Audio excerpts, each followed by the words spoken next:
Hello दोस्तों।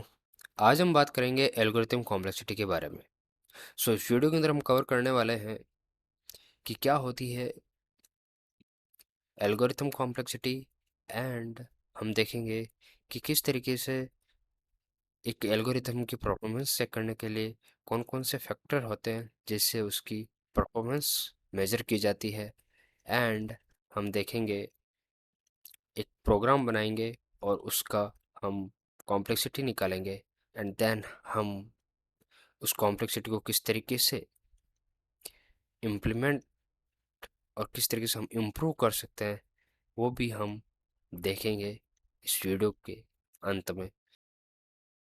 So before starting this video, let me introduce myself. My name is Ram Nitesh and I am senior software engineer at Siemens, and I am very glad you are watching this video on 40 spotters।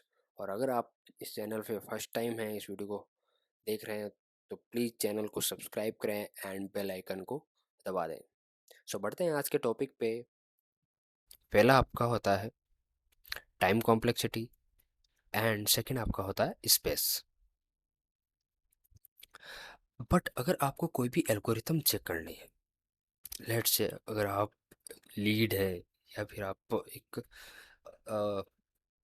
Higher layer पे है या higher level पे है, तो आपको अगर code check करना हो तो आप उसका थ्री जो फैक्टर होते हैं वो आपको चेक करना होता है।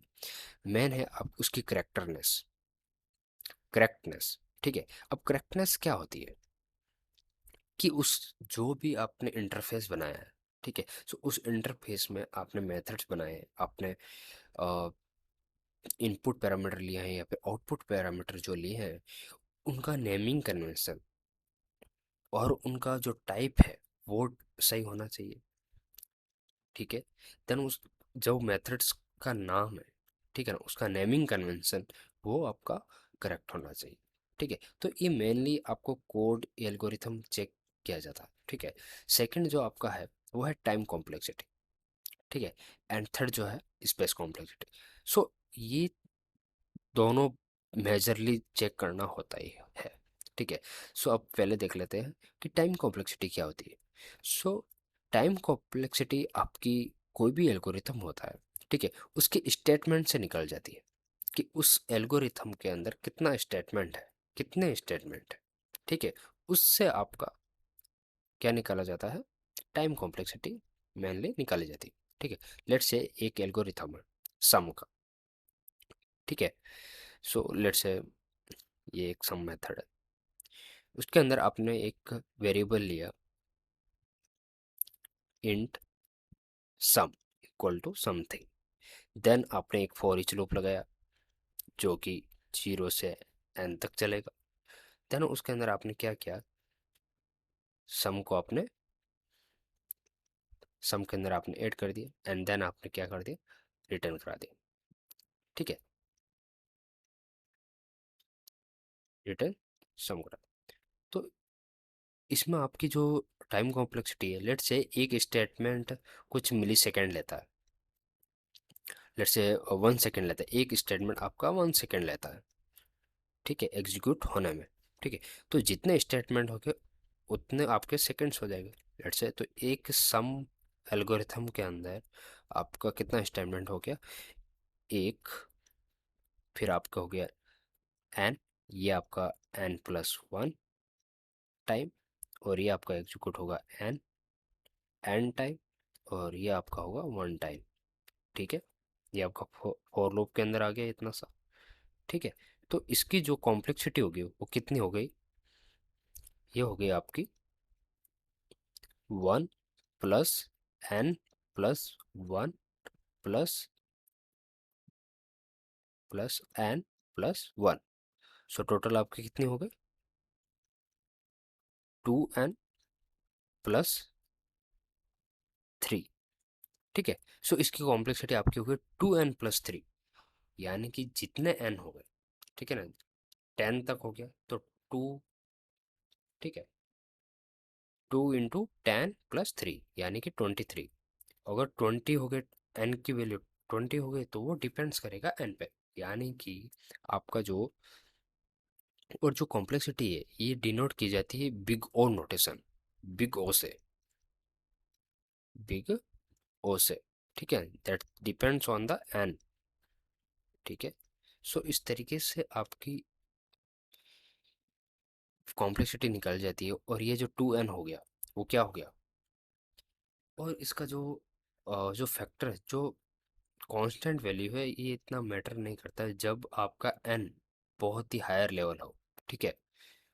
उस टाइम आपका ये n, ये जो 3 है ये और 2, ये इतने मैटर नहीं करते, तो इस वजह से यहाँ पे इसकी जो कॉम्प्लेक्सिटी हो जाती है वो n हो जाती है, ठीक है। तो ये हो गया आपका एक सिनेरियो, एक एल्गोरिथम की कॉम्प्लेक्सिटी निकालने के लिए निकाली जाती है, किस तरीके से निकाल सकते हैं। स्पेस कॉम्प्लेक्सिटी को भी बिग ओ से ही डिनोट किया जाता है, ओके, ठीक है।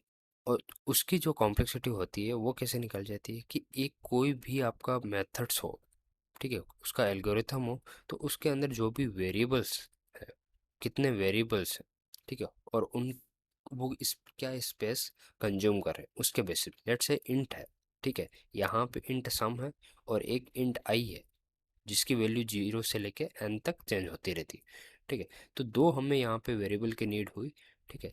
तो यहाँ पे क्या हुआ, 2 इंटू एक इंटीजर वैल्यू की जो स्पेस वो लेता है 4 बाइट, ठीक है। तो यहाँ पे आपकी हो गई 8 बाइट का स्पेस हो गया, तो ये सो स्पेस कॉम्प्लेक्सिटी आपकी जो भी वेरिएबल्स होते हैं उनके ऊपर डिपेंड करती है उस एल्गोरिथम के अंदर कि वो कितना स्पेस कंज्यूम करेगा, ठीक है। एक एल्गोरिथम है सॉर्टिंग का, ठीक है। हमने हमारे पास में एक एरे है, ठीक है, एक एरे है, लेट्स से मैंने इनका अगर सॉर्टिंग करना है तो इसके लिए एल्गोरिथम हम लिखेंगे, क्या होगा, प्रोग्राम इस तरीके से बनेगा कि पिंग के अंदर एक वेरिएबल हम टेम्परेरी लेते हैं, टेम्प, एंड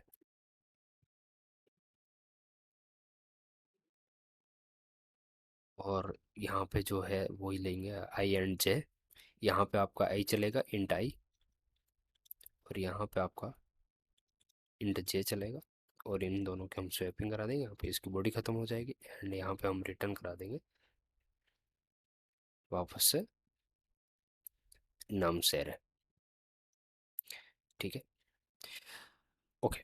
सो यहाँ पे आपकी जो टाइम कॉम्प्लेक्सिटी है टी एन इक्वल टू, वो आपकी हो जाएगी n+1 एंड n+2, ठीक है। तो यहाँ पे आपकी जो होगी n,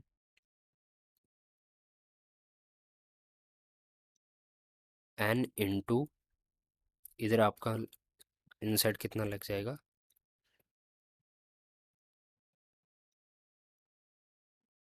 n+1, ओके, एंड यहाँ पे क्योंकि इससे मल्टीप्लाई होगा, ठीक है ना, फॉर ईच लूप के अंदर फॉर ईच लूप है, ठीक है ना, तो ये मल्टीप्लाई हो जाएगा, ठीक है। अगर m इसकी लेंथ अगर m है, इसकी n है, तो m इंटू n, यहाँ पे n और n सेम है तो n इंटू n, ठीक है। एंड अंदर आपका जो भी है n+3 टाइम्स, तो यह आपका हो गया 3 टाइम्स +1। तो इसके आपकी जो टाइम कॉम्प्लेक्सिटी होगी वो हो गई n² + n+3n+1, ठीक है। तो ये हो गया आपकी n² + 4n+1, ठीक है। तो इसकी जो कॉम्प्लेक्सिटी हो गई आपकी n², ओके, ओके। अब हम निकाल लेते हैं space complexity. So space complexity आपकी होगी, यहाँ पे स्वैपिंग में हमने एक इंट यहाँ पे लिया, एक यहाँ पे इंट आपने यहाँ पे लिया, और एक इंट हमने यहाँ पे लिया, ठीक है ना। तो दो, तीन हमने लिए 4 बाइट के, तीन ये हो गए, एंड एन यानी कि 10 यहाँ पे थे, तो वो 10, ठीक है ना, वो हो सकता है एन भी हो सकता है, ठीक है ना। तो n+3, तो इसकी जो कॉम्प्लेक्सिटी वो हो गई, वो कितनी हो गई, एन, ठीक है। पिछले वाले में आपकी क्या आ रही थी, कांस्टेंट आ रही थी, ठीक है, स्पेस कॉम्प्लेक्सिटी, और यहाँ पे जो स्पेस कॉम्प्लेक्सिटी आ रही है वो एन आ रही है, ठीक है, और यहाँ पे जो टाइम कॉम्प्लेक्सिटी आ रही है वो एन स्क्वायर आ रही है, और स्पेस कॉम्प्लेक्सिटी एन। सो इस तरीके से आपका एन, क्योंकि जो यहाँ पे एरे के अंदर स्पेस ले रहा है, ठीक है ना, ये कितना ले रहा है, 10, ठीक है, 10 बाइट आपका, सॉरी 10, इसकी लेंथ जो है 10 है, ठीक है, तो इंटीजर, 10 इंटीजर का ये स्पेस आपका ले रहा है, और +3 है, तो ये नेग्लिजिबल हो जाता है, और जो एन की वैल्यू होती है जब बिग एन होता है, ठीक है ना, तो उसी से आपका ये कॉम्प्लेक्सिटी निकाली जाती है। सो यहाँ पे आपकी जो कॉम्प्लेक्सिटी होती है, एक होती है आपकी कांस्टेंट टाइप की, जिसको डिनोट किया जाता है O1 से, ठीक है ना, चाहे वो स्पेस कॉम्प्लेक्सिटी हो चाहे टाइम कॉम्प्लेक्सिटी हो, ठीक है, दूसरी आपकी होती है एन, तीसरी आपकी होती है एन स्क्वायर, ठीक है, और दूसरी फोर्थ आपकी होती है log n, ठीक है, एंड सो इस तरीके से आपकी ये कॉम्प्लेक्सिटी निकल के आती, ठीक है। अब हम प्रोग्राम बना के देख लेते हैं कि किस तरीके से हम उसको इन्हांस कर सकते हैं, ठीक है। सो पढ़ते हैं अपने विजुअल स्टूडियो की तरफ और एक प्रोग्राम लिखता है। इससे पहले एक काम करते हैं हम, यहाँ पे मैं एक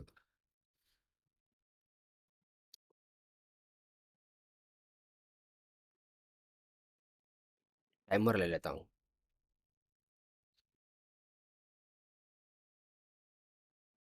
फाइन, ठीक है, तो यहाँ पे मैं एक प्रोग्राम लिखता हूँ सम का,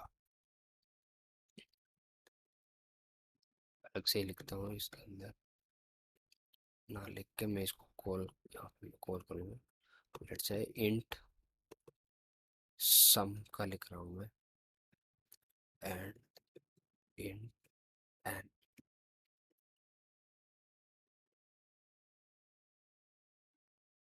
और स्लो एन, एंड यहाँ पे मैं क्या करता हूँ, एक int sum equal to 0, initial value 0 लिख देता हूँ, एंड रिटर्न यहाँ पे मैं कर देता हूँ सम, और यहाँ पे मैं उसको प्रिंट करा लूँगा सम को,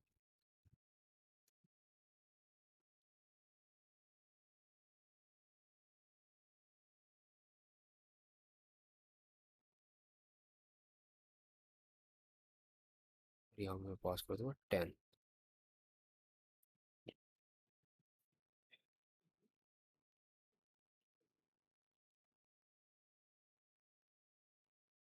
मुझे स्टैटिक बनाना पड़ेगा, ओके फाइन। सो यहाँ पे मैं मेथड को कॉल कर रहा हूँ और ये रिटर्न करेगा सम, और मेरे यहाँ पे इसमें प्रिंट हो जाएगा, ठीक है, और यहाँ पे मैं सम कर देता हूँ भाई, ठीक है। तो यहाँ पे हम टाइमर भी देखेंगे साथ में कि इसको एग्जीक्यूट होने में कितना टाइम लगता है, ठीक है। सो मैं, ठीक है, मैं अभी 10 की वैल्यू तक को इसको रिटर्न सम करा रहा हूँ, तो देखते हैं कितना टाइम लगेगा, बहुत ही मिली सेकेंड लगेगा, पता ही नहीं चलेगा, ठीक है। सो मैं करता हूँ प्रेस, सो अभी है 2 सेकेंड और कुछ, ठीक है, सो जैसे 10 होगा मैं क्लिक करूँगा,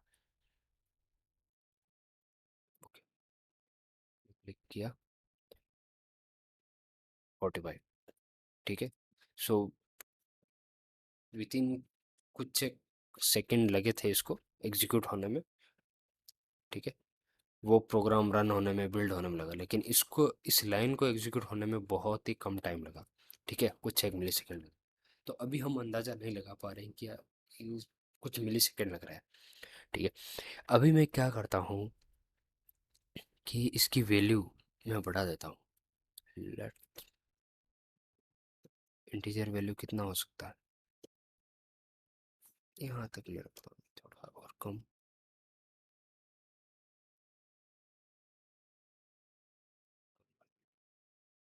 अभी रन करता हूँ, ओके। तो इसमें इंटीजर वैल्यू स्टोर नहीं कर पा रहा है ये, क्योंकि इससे भी मैक्स वैल्यू रिटर्न होके आ रही है। ठीक है, तो मैं, ठीक है, ये कुछ मिली सेकेंड ले रहा है, पता ही नहीं चल रहा। समझ रहे हो आप? अभी मैं यहाँ पे क्या करता हूँ कि यहाँ पे इंट जो मैंने लिया, यहाँ पे मैं ले लेता हूँ थोड़ा बड़ा नंबर, और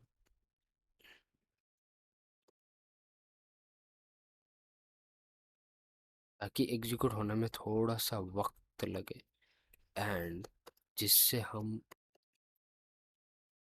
पता कर सकें। यू इंट, ठीक है, यू इंट मैंने सब ले लिया। ओके फाइन, सो यहाँ पे मैं वैल्यू थोड़ा सा बड़ा कर देता हूँ,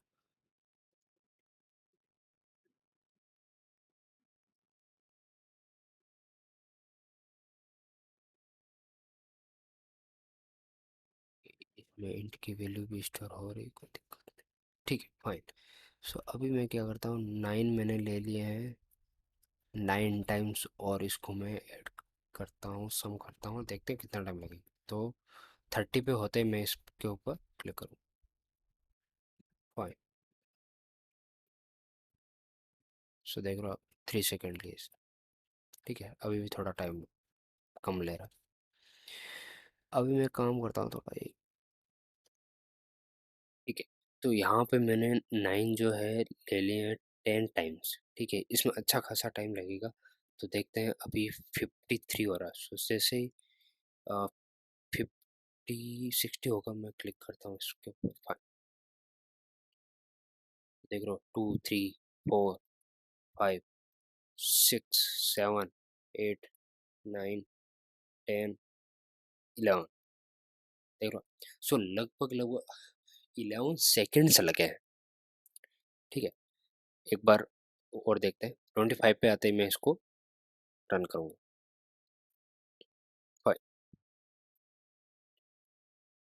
28 29 30 31 32 33 34 35 36।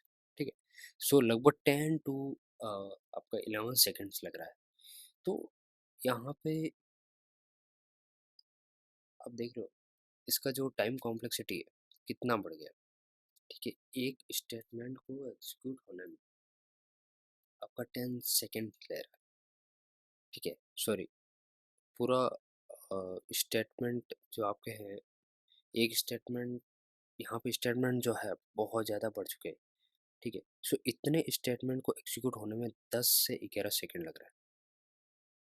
सो ऐसे फॉर इच लूप को किस तरीके से इम्प्लीमेंट, हम अगर इस तरीके से इम्प्लीमेंट करेंगे तो उसकी टाइम कॉन्स्ट बहुत ज़्यादा बढ़ जाएगी, और जो प्रोग्राम है, जो आपका सॉफ्टवेयर है, वो बहुत ज़्यादा लैग करने लगे। ठीक है, तो आप देख सकते हो, एक स्टेटमेंट को एग्जीक्यूट होने में जो टाइम हम निकाल सकते हैं यहाँ पे, let's say 11 seconds divided by आपका ये नंबर, तो इतना टाइम आपका इसमें लग रहा है। ठीक है, इतना टाइम आपका एक स्टेटमेंट में लग रहा है। ठीक है, तो इसको किस तरीके से हम इम्प्रूव कर सकते हैं, जैसे आपका यहाँ पे जो वैल्यू आया है, ये भी हम यहाँ पे नोट डाउन कर लेते हैं। ये आपका वैल्यूज है। अभी मैं क्या करता हूँ,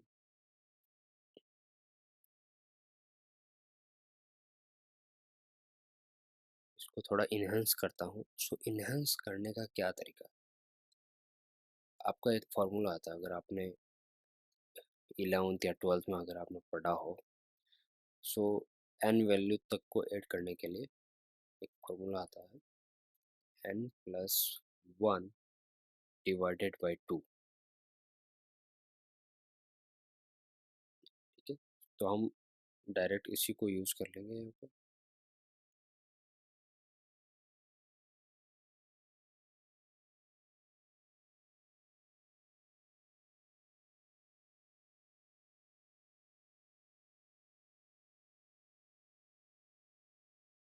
इंटू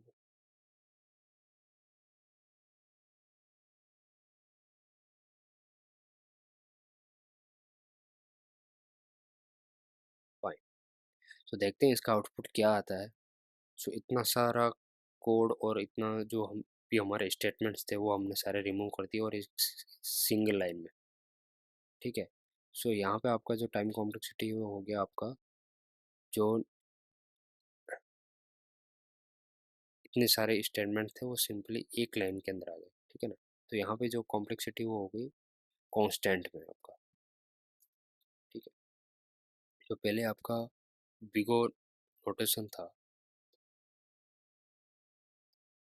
ओ एन था आपका, लगभग लगभग इस एन पे डिपेंड कर रहा था आपका। ठीक है। ये कितनी वैल्यू आप देख सकते हो, ये थी। ठीक है। और अब जो आपकी टाइम कॉम्प्लेक्सिटी है वो आपकी हो गई 1। कैसे, अभी देखते हैं, इसको एग्जीक्यूट करते हैं और देखते हैं हमारी वैल्यू आ रही है कि नहीं आ रही है और कितने सेकंड में आ रही है। ठीक है। फिर 30 पे होते मैं इसके ऊपर प्रेस करूँगा, रन करता हूँ। देखिए आप देख रहे तो मैं अभी प्रेस करूँगा 45 पे और देखते हैं कितना टाइम होता है। तो जस्ट 1 to 2 सेकंड के अंदर ये एग्जीक्यूट हो बिल्ड होके एग्जीक्यूट भी हो जाता है। ठीक है।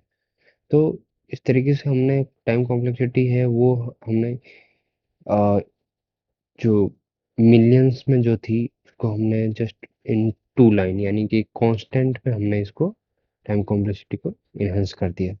राइट। सो ये आपका हो गया complete complexity. So space complexity भी आप देख सकते हो यहाँ पे कि स्पेस कॉम्प्लेक्सिटी कितनी है, जस्ट 2 ओनली। राइट। और जो प्रीवियसली जो हमारा आ रहा था वो 3 के समथिंग आ रहा था। ठीक है।